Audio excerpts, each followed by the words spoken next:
And then, Welcome back, ladies and gentlemen, to Lord Unzipped. Up this week, Stephen F. Kirchner II and accompanying background voices. So, Stephen, we're going to ask you the first question provided by Chris, who, yet again, is not here. How to play bass without a bassist. Good question. All right, question number 2. Did anything of this process surprise you, and why?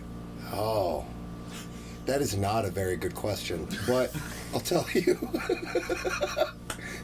that actually when Chris came forth with, he said he was going to write a song for us, and it's They Lied, the second track on the Blacklisted album. He sent us a bunch of videos of him playing it at home, and I expected him to be playing it on bass, and jammed it, and he was playing guitar, and I was kind of like, oh, what the shit, and listened to it, and actually turned out to be one of my favorite tracks. And the surprise really is that he was playing guitar, which he played 12-string on Awake and now an Electric 6. Why should I be surprised? It was cool. Nice. All right, well, let's move on to the second question, which will be from myself. Kerch, looking over the course of your musical career, your lyrics tend to dabble in the darker side of humanity.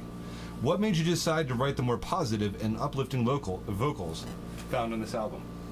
Well, with Lord, I've always tried to have a real positive attitude with the lyrical approach, because Paul Kosky was a huge part of my life, and I put the most vile things that I would write about, the most vile lyrics, would use those for Paul Kosky, and I'd want to do something different in Lord. And at that point in time when I joined Lord, it was, I had both bands going on, and that was one way that I focused on it. And in Blacklisted, I started the album by writing about people that I thought were an inspiration to other members of humanity, the rest of us. If everybody was maybe a little more of a fucking good person like this guy or this lady, wouldn't maybe have all the darkness to write about.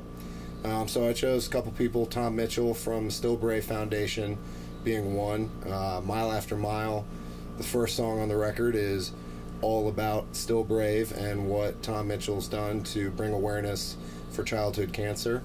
And the songs are kind of mixed in, as far as there's several that sort of have this hero inspirational based figure, the Heart of a Hero being another one, and then there's other ones that still really kind of have that anger that other projects that I've had, there's a little bit of that in there.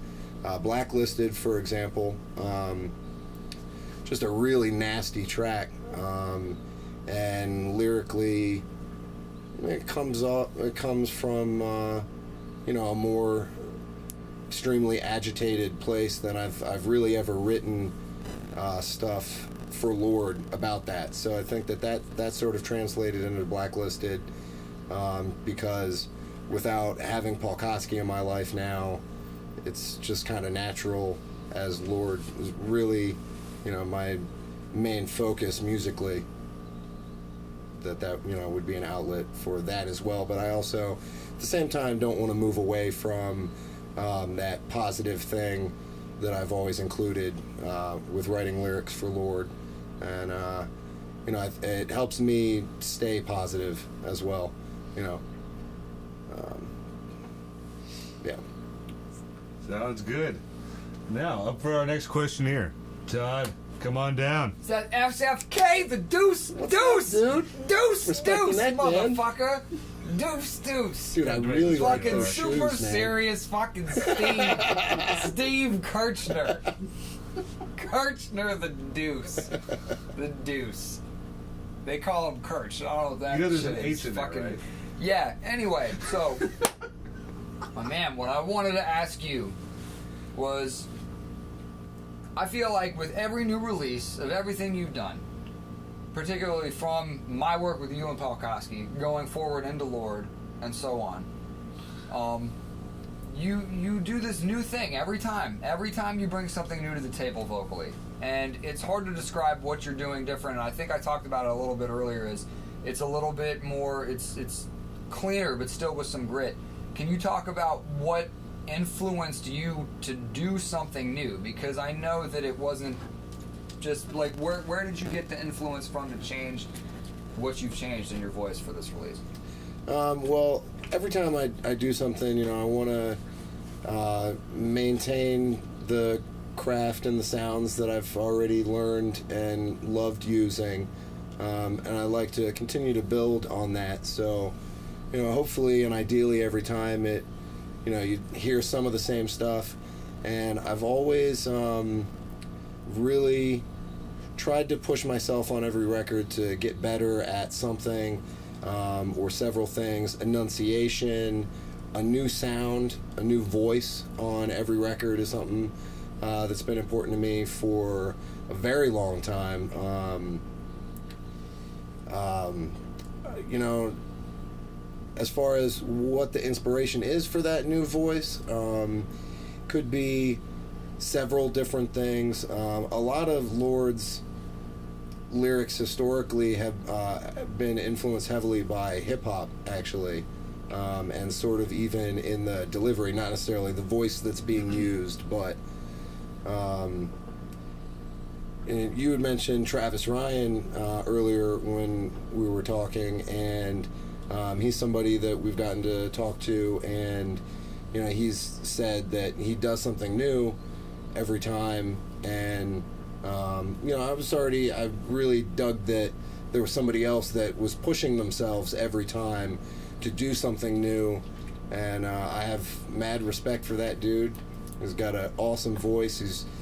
It's boring to me to do the same thing again and again, and to hear the same thing again and again, and I don't want to be bored. Cattle decapitation doesn't bore me. Somebody that pushed me really hard maybe for being able to do the types in They Lied, that first really long low vocal that comes in with no breath, like some 15 years ago or something. I heard, you know, these demos Ben Falgout was showing me, and I was blown away that he could keep this thing going that long. So I think anybody, whatever they're doing, you know, always strive to be better and improve on what you're doing.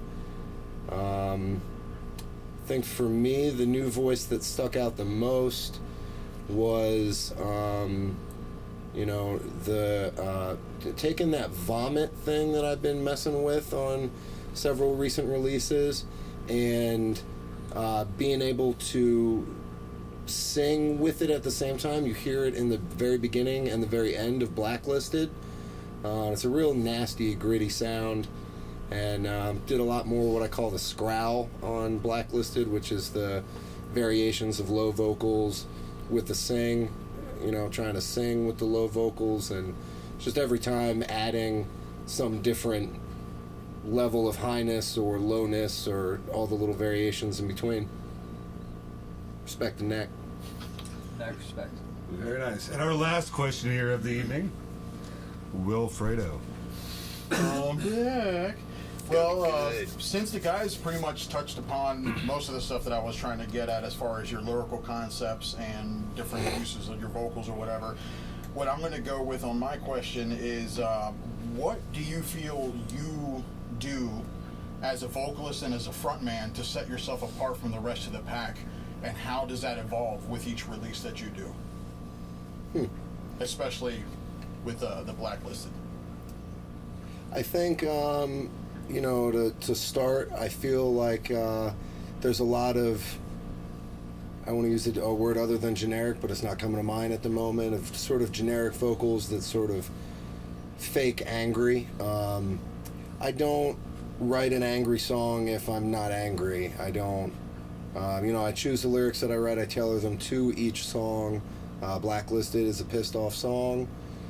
When I use that, where I'm coming from that, it's real, it's passionate. I think that translates to the music, whereas somebody that's sort of staging anger or just trying to have this sort of voice because the band that they liked sounded like that's cool, but put yourself into your artwork as well. And I think that passion and bearing of your spirit to people, that honesty that you share.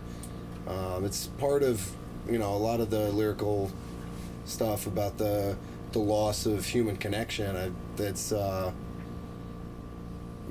feel like I'm doing that through the music by being honest, and it's just sort of there. And it's funny because we've performed several times under broken ankles, broken arms, various surgeries, blown open fingers. But, when it comes to playing live, every time, giving it your all, giving everything like it's going to be the last opportunity that you have to share those songs with people. It might be. And why do anything half-ass? All right, well, that wraps up this session of Lord Unzipped. Thank y'all for tuning in. Thank you.